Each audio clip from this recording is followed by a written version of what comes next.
Shiva sir ఫోన్లో ఒకరు అడిగిన ప్రశ్నకు ఈ విధంగా సమాధానం ఇచ్చారు.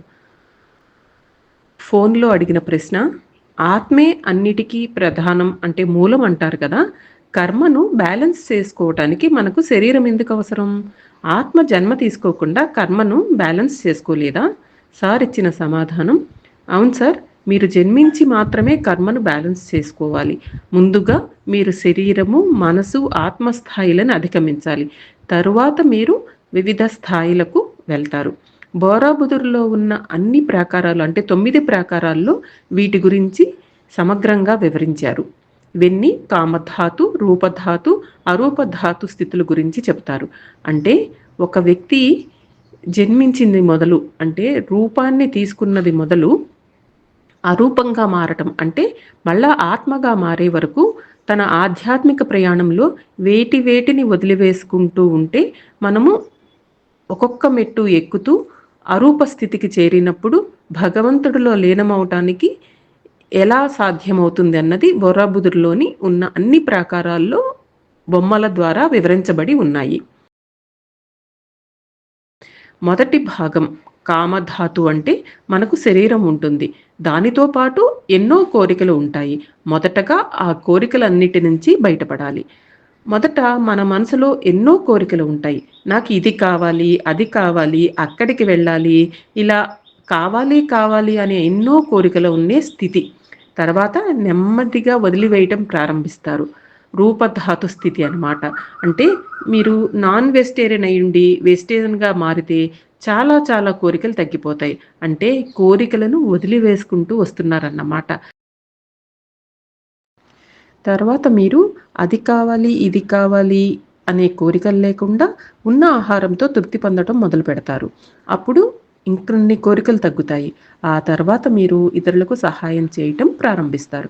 మొదట మనలో ఉన్న కోరికలను తొలగించుకొని తరువాత మంచి పనులు చేయటం ప్రారంభించాలి. తర్వాత ఇంకొక స్థాయికి చేరుకుంటారు. అంటే రూపధాతు స్థాయి అన్నమాట. ఇక్కడ శరీరం ఉంటుంది కానీ కోరికలు ఉండవు. మీరు ఎలా ఉన్నారో అలా సంతోషంగా ఉండటం ప్రారంభిస్తారు. తర్వాత మరొక స్థాయికి వెళ్తారు. అది అరూపధాతు స్థాయి. అంటే ఇక్కడ శరీరం లేదు, కోరికలు లేవు, కేవలం ఆత్మ మాత్రమే ఉంటుంది. అప్పుడు మీరు ఆధ్యాత్మిక మార్గదర్శకులుగా మారి ఇతరులకు సహాయం చేస్తారు, అధ్యాపకులుగా మారతారు. ఆ తర్వాత మీరు మరింత ఉన్నత స్థాయికి వెళ్తారు. చివరికి భగవంతుడితో ఏకమవుతారు. కాబట్టి మొదట మనం కింద స్థాయి నుంచి ప్రారంభించి అన్ని కోరికలను వదిలివేయాలి. అంటే మనకు ఉన్నది జీవించటానికి సరిపోతుంది అనే మనస్థితికి రావాలి అంతే. 10 కార్లు కావాలి, పెద్ద కారు కావాలి, ఇంకా ఎన్నో వస్తువులు కావాలి అని ఆశపడకూడదు. డైమండ్స్ కావాలి, ఖరీదైన ముత్యాలు, ఎమరాల్డ్స్, ఇలా అవి కావాలి, ఇవి కావాలి అనేవే కోరికలు. కొంతమంది బట్టలు, నగలు, మేకప్, ఖరీదైన సుగంధ ద్రవ్యాలపై ఎంతో ఖర్చు చేస్తారు.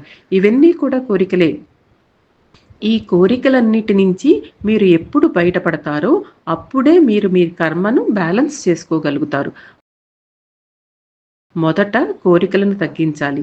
తరువాత శరీరం ఉంది, కోరికలు లేవు అనే స్థితికి చేరాలి. ఆ తరువాత శరీరం లేదు, కోరికలు లేవు అంటే ఆత్మస్థితికి చేరాలి.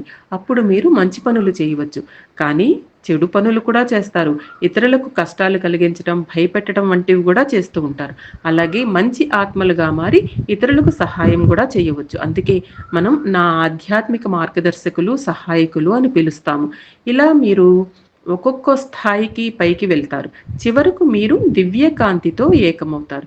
ఆ తరువాత ఆ దివ్యకాంతి మీకు ఒక ప్రత్యేకమైన పని ఇస్తుంది. ఏదైనా ప్రపంచానికి మంచి చేయటానికి, సహాయం చేయటానికి. కానీ ఇక్కడ సమస్య ఏమిటంటే మీరు మళ్ళీ జన్మిస్తే అన్నీ మర్చిపోతారు. మళ్ళీ మొదటి స్థాయి నుంచి ప్రారంభించాలి. మళ్ళీ కోరికలు పెరుగుతాయి, దారి తప్పిపోతారు. ఇది అత్యంత సులభం కాదు మిత్రులారా. కోరికలను వదిలివేయటం చాలా కష్టము.